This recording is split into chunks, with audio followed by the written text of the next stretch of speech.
আরাফাত রহমান কোকোর মৃত্যুর 10 বছর পর বনানীতে তার কবরের পাশে বড় ভাই তারেক রহমান জিয়ারত করেছেন শ্বশুর সাবেক নৌবাহিনী প্রধান রিয়ার অ্যাডমিরাল মাহবুব আলী খানের কবরও শ্রদ্ধা জানান পিলখানা হত্যাকাণ্ডের শিকার সেনা সদস্যদের প্রতিও। নাবিল জাহাঙ্গীরের রিপোর্ট, ক্যামেরায় জহুরুল হক জনি। স্বদেশ প্রত্যাবর্তনের তৃতীয় দিনেও ব্যস্ত সময় পার করেন বিএনপির ভারপ্রাপ্ত চেয়ারম্যান তারেক রহমান। সকাল 10:30টার পর বের হন সাদা একটি টয়োটা ল্যান্ড ক্রুজার প্রাডোতে। দিনের প্রথম গন্তব্য শহীদ ওসমান হাদির সমাধি। দলের পক্ষ থেকে এদিন রাস্তার দুপারে দাঁড়াতে নিরুৎসাহিত করা হলেও তারেক রহমানকে এক নজর দেখতে ছুটে আসেন অনেকে। ফলে জনতার স্রোত ঠেলে শাহবাগে পৌঁছাতে বেশ বেগ পেতে হয়। নেতাকর্মীদের ভিড় ঠেলেই পৌঁছাতে হয় আগারগাঁওয়ের নির্বাচন কমিশন ভবনে।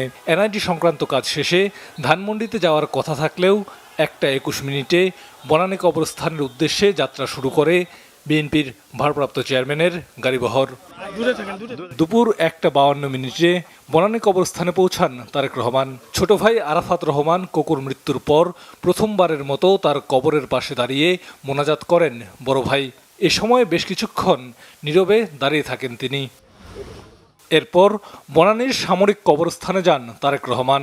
সেখানে তার শ্বশুর সাবেক নৌবাহিনী প্রধান রিয়ার অ্যাডমিরাল মাহবুব আলী খানের কবর জিয়ারত করেন তিনি। পরে যান নির্মম পিলখানা হত্যাকাণ্ডের শিকার সেনা কর্মকর্তাদের কবর জিয়ারতে। এরপর দুপুর 2:30টার দিকে গুলশানের 196 নম্বর বাসায় ফেরেন তারেক রহমান।